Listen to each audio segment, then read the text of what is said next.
আলহামদুলিল্লাহ, আপনি কেমন আছেন? এই তো আলহামদুলিল্লাহ আছি, আলহামদুলিল্লাহ ভালো। পড়াশোনা করো নাকি করো না? ওয়ালাইকুম আসসালাম।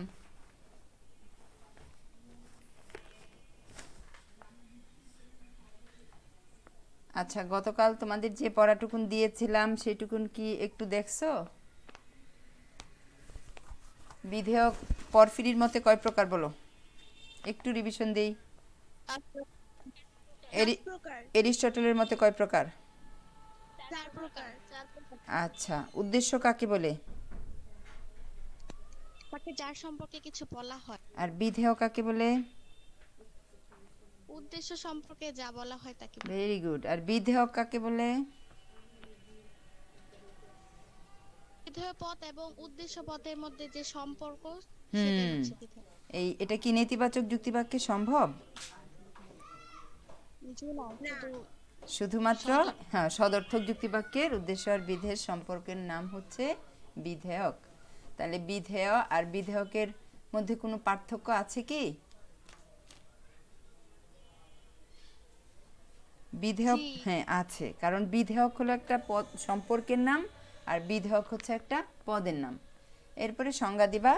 ইতিবাচক নেতিবাচক সব ধরনের যুক্তিবাক্যে বিধেয় পদ থাকতে পারে, কিন্তু বিধেয়ক হতে গেলে শুধুমাত্র সদর্থক যুক্তিবাক্য লাগবে।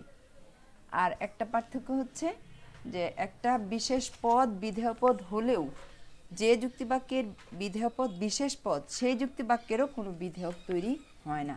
বিধেয়ক শুধুমাত্র শ্রেণীবাচক পদের সম্ভব হয়।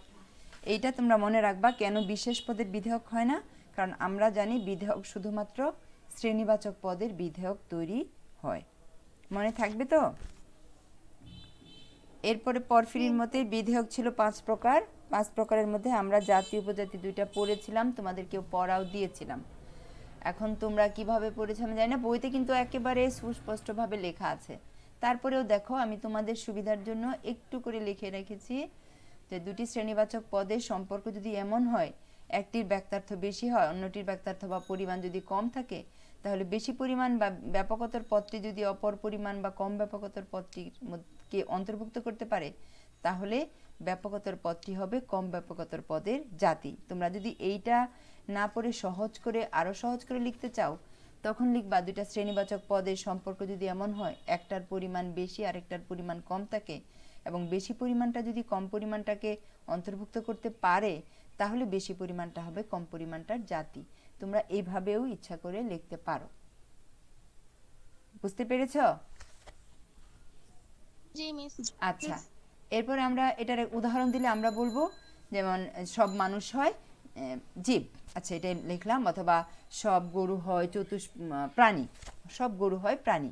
এখন এইখানে তোমরা এই উদাহরণ থেকে এটা একটু ব্যাখ্যা করে দিতে হয়। যদি শুধু সবগুলো বিধেয়কের প্রকার সবগুলো একসাথে কখনো আসে না, দুইটা দুইটা করে আসে। তো দুইটা দুইটা করে আসলে জাতি উপজাতি যদি কখনো আসে, তখন তো উদাহরণটা তোমার একটু ব্যাখ্যা করতে হবে 4 নম্বর প্রশ্নের জন্য অথবা 3 নম্বরের জন্য। তখন তুমি এরকম একটা উদাহরণ দিলা, যেমন সকল গরু হয় প্রাণী, অথবা সকল অধ্যাপক হন মানুষ, এরকম যদি তোমরা দিলা, তখন এরকম লিখবা যে সকল গরু হয় প্রাণী। এটা দিয়ে বুঝো এখানে গরু হচ্ছে, প্রাণী হচ্ছে বড় জাতি, আর গরু হচ্ছে কম পরিমাণ। কারণ প্রাণীর মধ্যে গরু আছে ঠিকই, কিন্তু অন্যান্য প্রাণীও তো আছে, মানুষ হাঁস মুরগি এগুলোও তো আছে। তো এইখানে দেখো, এই যুক্তিবাক্যটার মধ্যে এটা একটা সদর্থক যুক্তিবাক্য। এখানে প্রাণীর পরিমাণটা হলো বেশি, এই জন্য এটা হচ্ছে জাতি। গরুর পরিমাণটা হচ্ছে কম, এই জন্য এটা হচ্ছে উপজাতি। এবং গরু প্রাণীর মধ্যে অন্তর্ভুক্ত একটা প্রাণী।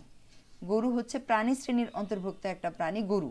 তো এই জন্য দুইটা শ্রেণীবাচক পদ, গরু এবং প্রাণী দুইটাই শ্রেণীবাচক পদ, কেননা এই দুইটা একটার আরেকটার মধ্যে অন্তর্ভুক্ত হয়, একটা থেকে আরেকটাকে খুঁজে পাওয়া যায়। তো সংজ্ঞায় তোমরা যাও, দুইটা শ্রেণীবাচক পদের সম্পর্ক যদি এমন হয়, একটার পরিমাণ বেশি, এই যেটার পরিমাণ বেশি, এবং একটার পরিমাণ যদি কম থাকে, তাহলে কমটা যদি বেশিটা যদি কমটাকে তার মধ্যে অন্তর্ভুক্ত করতে পারে, যখন আমরা জাতি বলবো তখন বলবো যে বেশি পরিমাণটা বা ব্যাপকতর পদটা যদি কম ব্যাপকতর পদটাকে তার মধ্যে অন্তর্ভুক্ত করতে পারে, তাহলে ওই বেশি ব্যাপকতর পদটা হবে কম ব্যাপকতর পদটার জাতি। যেমন আমরা গরু হয় প্রাণী, সকল গরু হয় প্রাণী, এখানে তোমরা একটু এরকম করে লিখে দিবা যে এখানে গরুর তুলনামূলকভাবে দেখা যাচ্ছে প্রাণীর চাইতে গরুর সংখ্যা কম, কারণ প্রাণী আরও অন্যান্য প্রাণী রয়েছে, এই জন্য প্রাণী হচ্ছে আমাদের জাতি এবং গরু হচ্ছে উপজাতি। কেননা এই গরুটা প্রাণীর মধ্যেই অন্তর্ভুক্ত হতে পারে, প্রাণী গরুকে অন্তর্ভুক্ত করতে পারে, এই জন্য প্রাণী হচ্ছে গরুর জাতি। এই হচ্ছে তোমার ব্যাখ্যা শেষ। আর উপজাতি যখন লিখবা ঠিক একই রকম, দুইটা শ্রেণীবাচক পদের সম্পর্ক যদি এমন হয় একটি কম ব্যাপক অপরটি বেশি ব্যাপক, তাহলে কম ব্যাপক পদটি যদি বেশি ব্যাপক পদের মধ্যে অন্তর্ভুক্ত হতে পারে। যদি এরকমও না লিখো, ব্যাপক কম ব্যাপক এরকম না লিখে যদি শুধু পরিমাণেই লেখো যে দুইটা শ্রেণীবাচক পদের সম্পর্ক যদি এমন হয় একটার পরিমাণ বেশি আরেকটার পরিমাণ কম, তবুও কিন্তু উত্তর একেবারে রাইট। একটার পরিমাণ বেশি আরেকটার পরিমাণ কম, এবং যেটার পরিমাণ কম সেটা যদি যেটার পরিমাণ বেশি তার মধ্যে অন্তর্ভুক্ত হতে পারে, তখন সেক্ষেত্রে যেটার পরিমাণ কম বা কম ব্যাপকতার পদটি হচ্ছে বেশি ব্যাপকতার পদের উপজাতি। যেমন আমরা যদি লিখি সকল, ওই উদাহরণ একটা উদাহরণ দিয়ে আমরা দুইটা বুঝাতে পারি, ইচ্ছা করলে ভিন্ন ভিন্ন উদাহরণ দিতে পারি। যেমন সকল দার্শনিক হয় মানুষ, এখানে দার্শনিক হচ্ছে তোমার মানুষের চাইতে দার্শনিকের সংখ্যা কম, কারণ মানুষ তো দার্শনিক ছাড়াও বিজ্ঞানী আছে, শিক্ষক আছে, কৃষিজীবী আছে, আর কত সাধারণ মানুষ আছে। তো এইখানে দেখো মানুষের পরিমাণ বেশি, তুলনামূলকভাবে দার্শনিকের পরিমাণ একটু কম, এই জন্য এটা হলো কম ব্যাপক, আর এটা হচ্ছে বেশি ব্যাপক। আর দার্শনিক সকল দার্শনিকের মানুষের অন্তর্ভুক্ত, আমরা জানি মানুষের অন্তর্ভুক্ত, সুতরাং এই কম ব্যাপকটা এটার মধ্যে অন্তর্ভুক্ত হতে পারে, এই জন্য এটা হচ্ছে উপজাতি, এটা হলো তোমার জাতি। ক্লিয়ার? ব্যাখ্যা করতে পারবা? আচ্ছা, এখন আমি উপলক্ষণ আগে লিখে ফেলছি, এই জন্য একটু আমরা লক্ষণে যাই, উপলক্ষণটা পরে দেখব। যে গুণ বা গুণাবলী, লক্ষণ মানেই হচ্ছে আবশ্যিক গুণ, গুণ মানে লক্ষণ মানে হচ্ছে, লক্ষণের আরেকটা নাম আছে তোমাদের বইতে দেখবা, বিভেদক লক্ষণ। এই যে দেখো আমি লিখেছি নিচে বিভেদক লক্ষণ, লক্ষণের আরেকটা নাম। জ্ঞানমূলক প্রশ্ন অনেক সময় থাকে যে লক্ষণের আরেকটা নাম কি, বা অন্য একটা আমরা লক্ষণকে কি বলে ডাকি, বিভেদক লক্ষণ বলেও লক্ষণকে আমরা ডাকতে পারি। তো লক্ষণ মানেই হচ্ছে চিন আর উপায়। তুমি আমি আমরা সবাই এক একজন এক এক রকম, আমাকে তোমাকে বা তোমার বান্ধবীদের এক একজনকে আরেকজনের কাছ থেকে, বন্ধুদের একজন থেকে আরেকজন ভিন্ন, তাদের নিজস্ব কিছু মৌলিক গুণের জন্য ভিন্ন। তো সেই রকমই যে গুণ বা গুণাবলী একই জাতির অন্তর্ভুক্ত, একই জাতির অন্তর্ভুক্ত একটি উপজাতিকে অন্যান্য সকল উপজাতি থেকে পৃথক করতে পারে, বা অন্যান্য উপজাতি থেকে পৃথক করে ওই গুণেই হচ্ছে বা ওই গুণগুলোই হচ্ছে ওই উপজাতির লক্ষণ বা বিভেদক লক্ষণ। আরেকবার শুনো, লক্ষণ হচ্ছে আমরা বলি আবশ্যিক গুণ, কোনো একটা পদের আবশ্যিক গুণকে বলা হয় লক্ষণ বা বিভেদক লক্ষণ। তো যে গুণ বা গুণাবলীর জন্য একই জাতির অন্তর্ভুক্ত, তো আমরা যে প্রাণী জাতিটা বললাম বা জীব জাতিটা বললাম, জীব জাতির অন্তর্ভুক্ত উপজাতিগুলো হচ্ছে মানুষ, গরু, ছাগল, হাঁস, মুরগি, গাছপালা, ঠিক না বলো? জীবের অন্তর্ভুক্ত উপজাতিগুলোর নাম আমি বললাম, মানুষ, হাঁস, মুরগি, গরু, ছাগল এবং গাছপালা। আমি কি ঠিক বলেছি না ভুল বলেছি বলো? তোমরা কথা বলো, শুনতে পাচ্ছ না? হ্যালো, আচ্ছা, তাহলে আমি যে বললাম জীব জাতির অন্তর্ভুক্ত, জীব হলো একটা জাতি, কেননা এইটার মধ্যে অনেকগুলো, এটা থেকে আমরা জীব থেকে অনেকগুলো উপজাতি পাই। যেমন জীবের একটা উপজাতি হলো মানুষ, একটা উপজাতি হলো গরু, আরেকটা উপজাতি হলো ছাগল, আরেকটা উপজাতি হলো হাঁস মুরগি, আরেকটা উপজাতি হলো পশু পাখি, আরেকটা উপজাতি হলো তোমার গাছপালা। কি আমরা বলতে পারি না জীবের সবগুলোরই জীবন আছে? কেন বলছি আমরা? কারণ প্রত্যেকটা এই উপজাতিগুলোর সবগুলোরই একটা কমন মূল বৈশিষ্ট্য, সেটা হলো জীবন আছে। আছে তো? জীবন আছে। আর এর মধ্যে মানুষ পদের শুধুমাত্র বুদ্ধিবৃত্তি গুণটা আছে। সুতরাং মানুষ পদের মৌলিক গুণ হচ্ছে, মানুষ পদটাকে আমরা এই অন্যান্য জীব জাতির অন্যান্য উপজাতিগুলো থেকে আমরা মানুষকে আলাদা করতে পারি, শুধু মানুষের একটা অন্যান্য মানে অসাধারণ মৌলিক গুণ হচ্ছে বুদ্ধিবৃত্তি, যেই জন্য মানুষকে আশরাফুল মাখলুকাত বলা হয়। মানুষের বুদ্ধির জন্য মানুষকে অন্যান্য সকল প্রকার উপজাতি থেকে, জীব জাতির অন্যান্য সকল প্রকার উপজাতি থেকে আমরা মানুষকে আলাদা করি শুধুমাত্র এই বুদ্ধিবৃত্তি গুণটার জন্য। এই বুদ্ধিবৃত্তি গুণটার জন্য আমরা মানুষকে আলাদা করি, সুতরাং বুদ্ধিবৃত্তি গুণটা হচ্ছে মানুষ পদের লক্ষণ বা বিভেদক লক্ষণ। আরেকবার শুনো, যে গুণ বা গুণাবলী একই জাতির অন্তর্ভুক্ত একটি উপজাতিকে যে গুণ বা গুণাবলীর জন্য অথবা গুণাবলী একই জাতির অন্তর্ভুক্ত অন্যান্য উপজাতি থেকে ওই উপজাতিটাকে পৃথক করে সেই গুণেই হচ্ছে ওই উপজাতিটার লক্ষণ। যেমন মানুষপদের বুদ্ধিবৃত্তি গুণটি হচ্ছে জীবজাতির অন্যান্য উপজাতি থেকে আলাদা। এই জন্যই আমি তোমাদেরকে ওয়ালাইকুম আসসালাম। হ্যাঁ, দেরি করে আসো কেন? হ্যাঁ, মাইট দিব। দেখো আমরা কি বলছিলাম, আমরা বলছি যে জীব জাতির অন্যান্য উপজাতিগুলোর নাম তোমরা আগে জানো। জীব জাতির অন্যান্য উপজাতিগুলোর মধ্যে হচ্ছে মানুষ, বিভিন্ন উপজাতি, জীব জাতির উপজাতিগুলোর নাম হচ্ছে মানুষ, গরু, ছাগল, হাঁস, মুরগি, পশু পাখি এবং গাছপালা। তো এই যদি উপজাতিগুলো হয় জীবজাতির উপজাতি, তো উপজাতির মধ্যে মানুষকে আমরা সেই অন্যান্য সকল এই মানুষ সহ অন্যান্য যে উপজাতিগুলো আছে সবগুলোরই একটা কমন বৈশিষ্ট্য হচ্ছে, লক্ষণ হচ্ছে জীববৃত্তি। কারণ প্রত্যেকেরই জীবন আছে বলেই তো সে জীবজাতির অন্তর্ভুক্ত বা প্রাণী জাতির অন্তর্ভুক্ত। প্রাণ আছে বলেই তো আমরা এটা প্রাণী বা জীবজাতির অন্তর্ভুক্ত উপজাতি, নাকি? এটুকুন কি আমি বুঝাতে পারছি? হ্যাঁ, এটুকুন যদি বুঝায় থাকি তাহলে দেখো মানুষের আলাদা এক্সট্রা একটা মৌলিক গুণ আছে। আমরা জানি মানুষ পদেরই দুইটা মৌলিক গুণ, একটা হলো বুদ্ধিবৃত্তি আর একটা হলো জীববৃত্তি। কিন্তু অন্যান্য যে উপজাতিগুলো সেগুলোর মৌলিক গুণ হচ্ছে একটা, শুধুমাত্র জীববৃত্তি, শুধুমাত্র জীববৃত্তি। এলোমেলো হয়ে যাচ্ছে। এখন শুনো, তাহলে আমরা কি বলছি, জীব জাতি থেকে আমরা কতগুলো উপজাতি পাই, সেই উপজাতিগুলোর নাম আগে শিখো। তোমাকে বুঝতে হবে, বুঝলে তারপরে তোমার কাছে সহজ লাগবে।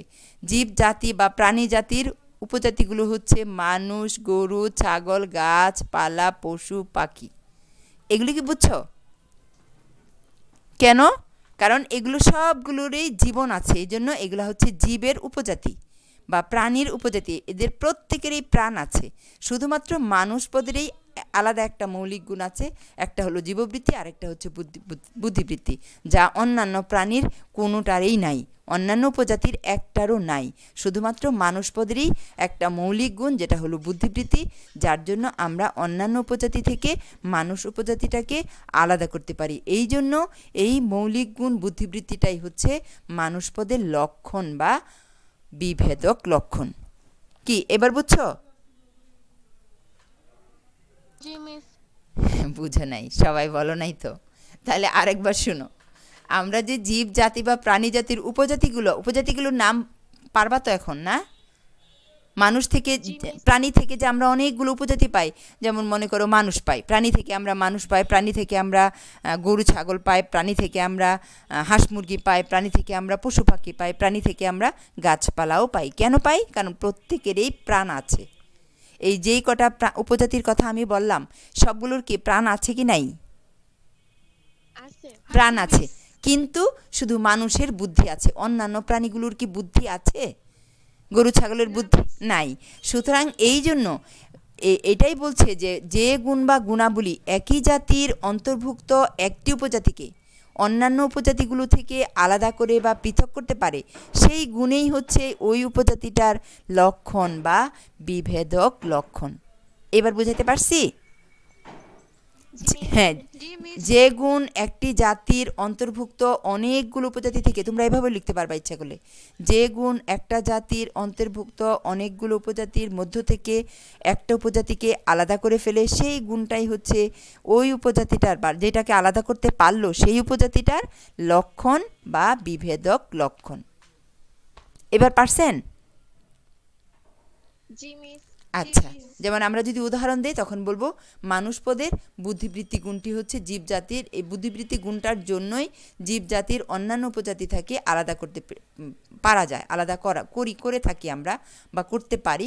সুতরাং মানুষ পদের লক্ষণ হলো বুদ্ধিবৃত্তি, অর্থাৎ মানুষ পদের বিভেদক লক্ষণ হলো বুদ্ধিবৃত্তি। এখন যদি তোমার বহু নির্বাচনী প্রশ্নে আসে যে বুদ্ধিবৃত্তি গুণটা হচ্ছে কোন পদের, বুদ্ধিবৃত্তি গুণটা হচ্ছে এই পদের যে পদের উপলক্ষণ, উপলক্ষণ না বিভেদক লক্ষণ, যেমন দিল মানুষ, গাছপালা, অন্যান্য প্রাণী এবং পশু পাখি, তখন তোমরা কোনটা বলবা? মানুষ। হ্যাঁ, এইরকম প্রশ্ন তোমাদের থাকবে বহু নির্বাচনীতে। আর তোমার বহুপদীতে প্রয়োগ এবং উচ্চতর দক্ষতা তো থাকবেই। যে জাতি এবং উপজাতি অথবা লক্ষণ সম্পর্কে ব্যাখ্যা করো। তোমার এরকমও আসতে পারে উদ্দীপকের আলোকে বা যা এরকম একটা উদ্দীপক থাকলেও তোমার এইরকম উদ্দীপক থাকতে পারে। যেমন আমি দেখাই এখানে, আমরা যাই,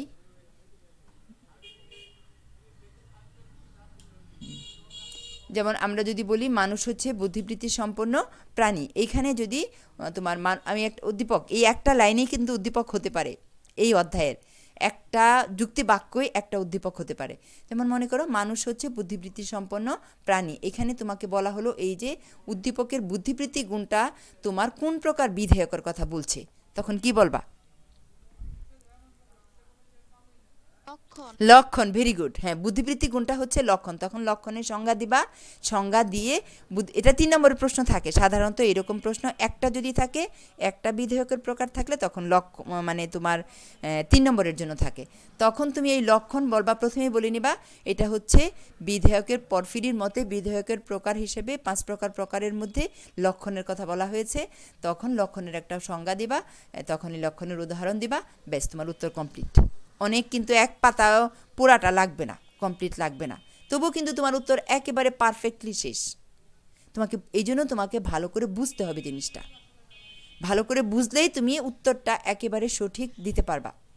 তো আমরা কি বললাম, যে গুণ, এই জন্য এই 5টা প্রকারের প্রত্যেকটা প্রকারই মোস্ট ইম্পর্ট্যান্ট এবং এখান থেকে প্রশ্ন আসেই এবং প্রতিটা বছরেই প্রশ্ন আসে। তো দেখো, যে গুণ বা গুণাবলী একই জাতির অন্তর্ভুক্ত একটি উপজাতিকে অন্যান্য সকল প্রকার উপজাতি থেকে পৃথক করে, সেই গুণেই হচ্ছে ওই উপজাতিটার লক্ষণ বা বিভেদক লক্ষণ। এরপরে তোমরা একটা দিলা, যেমন মানুষপদের বুদ্ধিবৃত্তি গুণটা হচ্ছে জীবজাতির অন্যান্য উপজাতি থেকে আলাদা, তাই মানুষপদের লক্ষণ হচ্ছে বুদ্ধিবৃত্তি, অর্থাৎ মানুষপদের বিভেদক লক্ষণ হলো বুদ্ধিবৃত্তি। এবার বুঝছো তোমরা?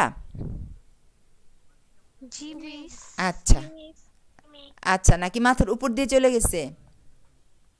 উপর দিয়ে যাক, উপর দিয়ে গেলেও হবে ইনশাল্লাহ, আমি আশা করি হবে। এরপরে দেখো উপলক্ষণ 3 নম্বর, 4 নম্বরটা যে গুণ।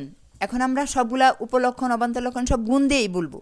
যে গুণ জাত্যার্থের অংশ নয়, জাত্যার্থ মানে হচ্ছে আবশ্যিক গুণ, মৌলিক গুণ।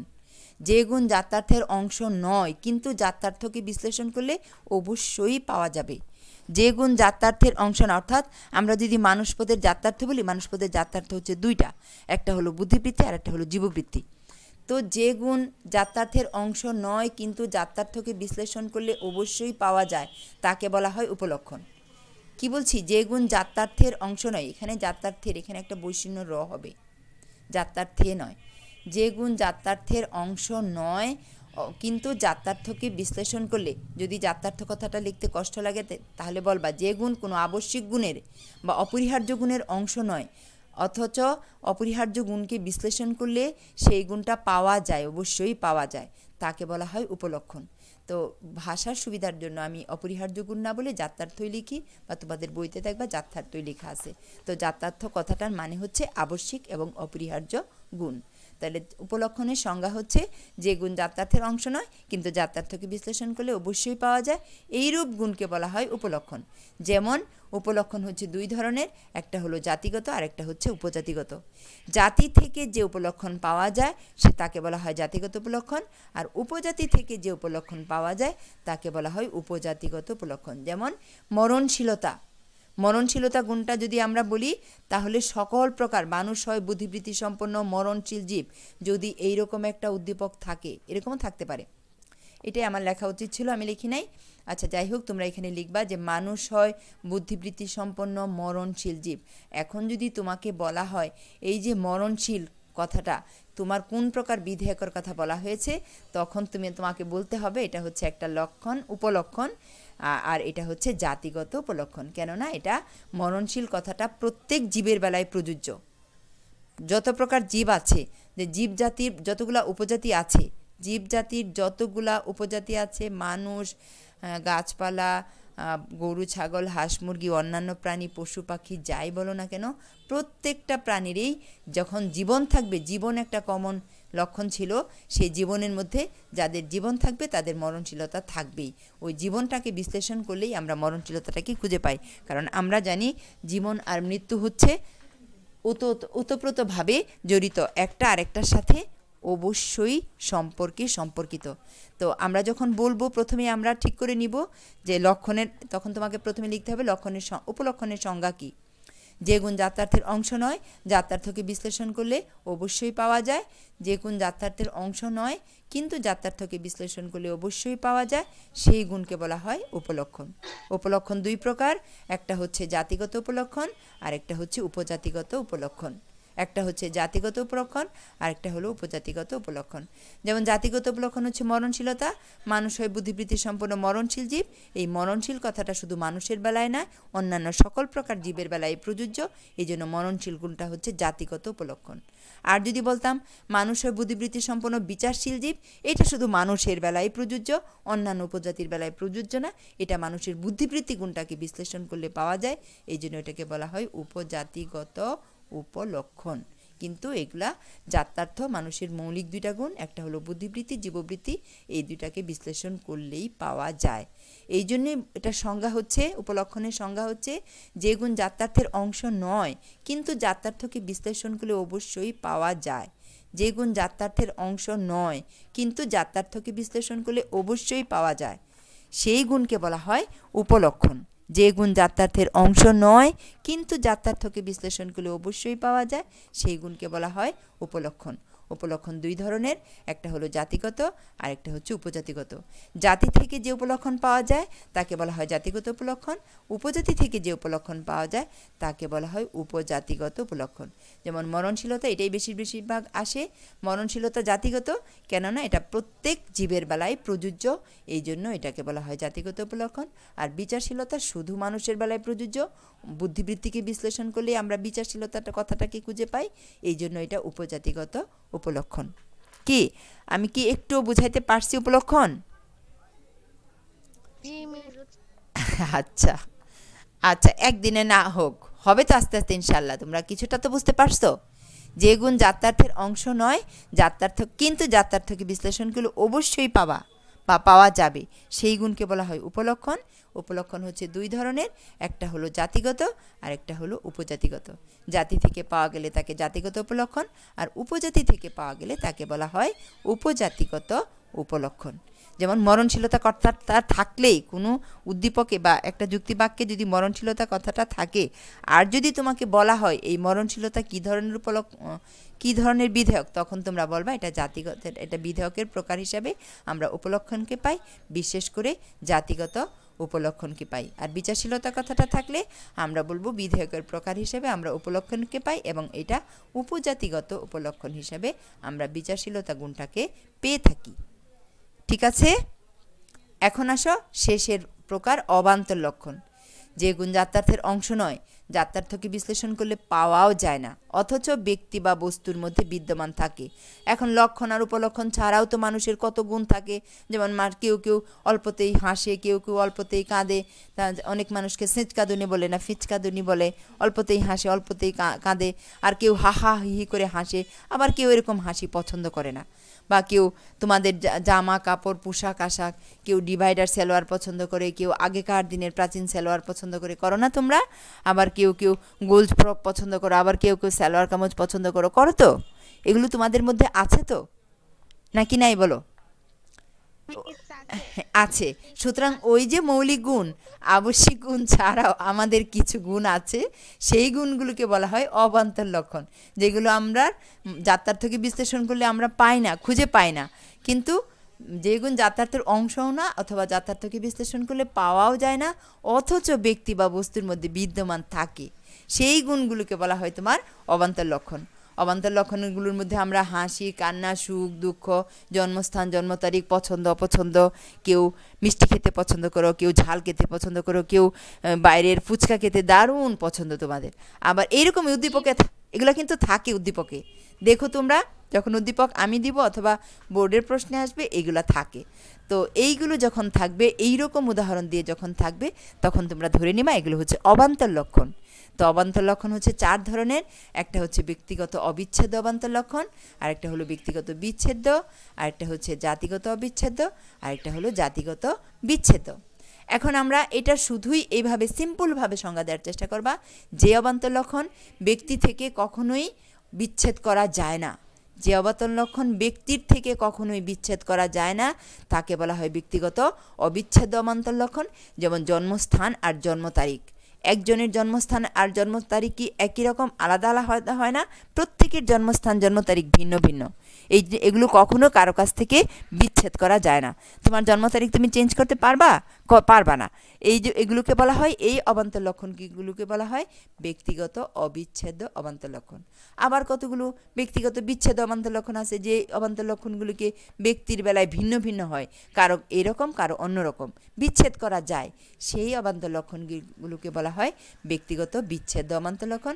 যেমন পছন্দ, রুচি, আচার ব্যবহার, এগুলো এক একজনের আচার ব্যবহার ভিন্ন হয়, কেউ পছন্দ করে এইটা, কেউ পছন্দ করে ওইটা, এরকম এগুলোকে বলা হয় তোমার ব্যক্তিগত বিচ্ছেদ্য অবান্তর লক্ষণ।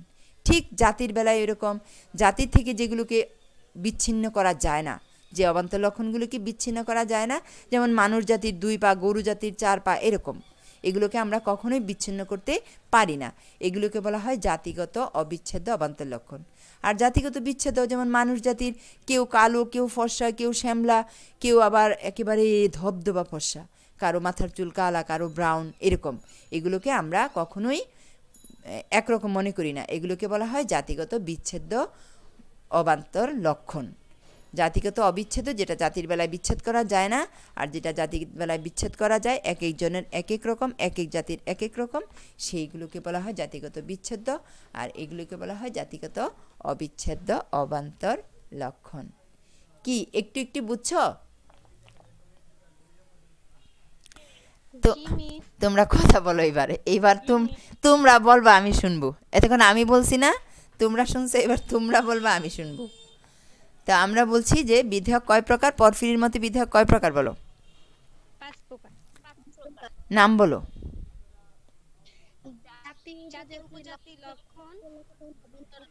অবান্তর লক্ষণ। লক্ষণের আরেকটা নাম কি? বিভেদক লক্ষণ। হ্যাঁ হ্যাঁ, বিভেদক লক্ষণ। হ্যাঁ, তো আমরা জাতি উপজাতি দুটো কিরকম পদ? শ্রেণীবাচক পদ। এখন আমরা পুরাটা রিভিশন দিই। জাতি উপজাতি হচ্ছে 2টা শ্রেণীবাচক পদ, একটা বড় আর একটা ছোট। যেটা বড় সেটা ছোটকে অন্তর্ভুক্ত করতে পারলে সেটা হচ্ছে, বড়টা হচ্ছে ছোটটার জাতি, আর ছোটটা বড়টার মধ্যে অন্তর্ভুক্ত হতে পারলে ছোটটা হবে বড়টার উপজাতি। ক্লিয়ার?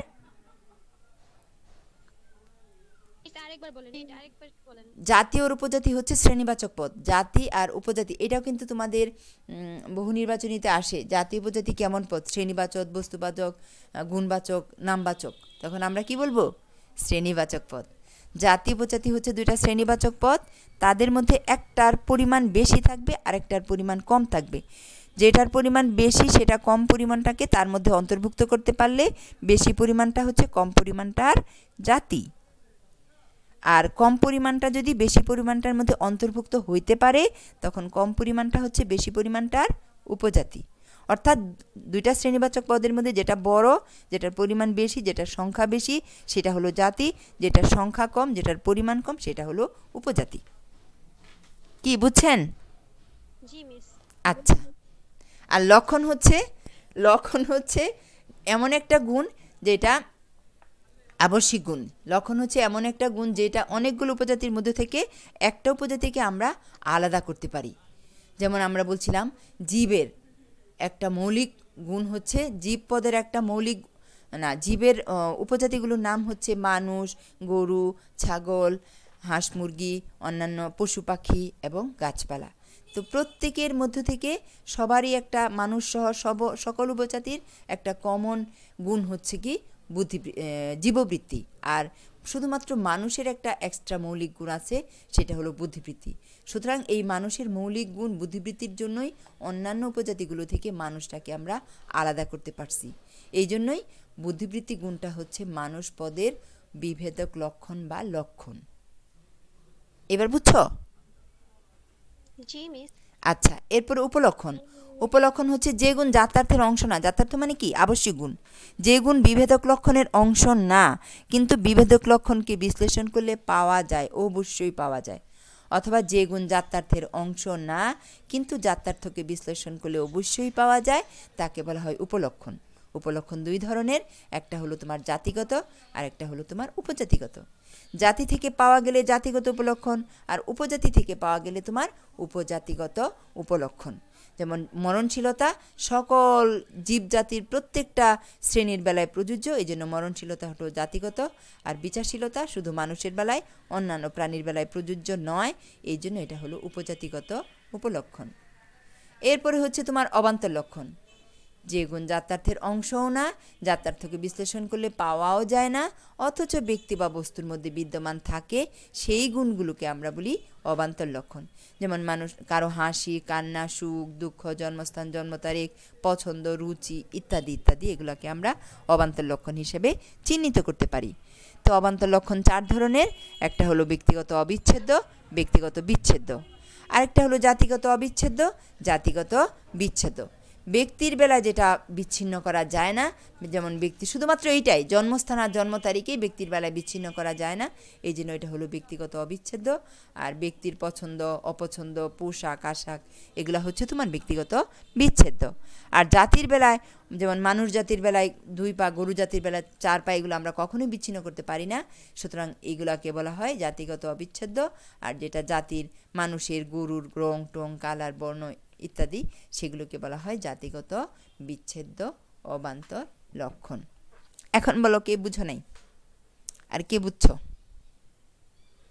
বুঝতে পারছো? আচ্ছা, ঠিক, বুঝতে হবে। শোনো, বুঝতে হবে, না বুঝলে এগুলা ভালো লাগবে না। বুঝতে হবে, তোমাদের কাজ হচ্ছে আগে বুঝা, এরপরে গড় গড় করে পারবা, বই খাতা লাগবে না, তোমরা নিজেরাই পারবা, নিজেরাই বই লিখতে পারবা এগুলা।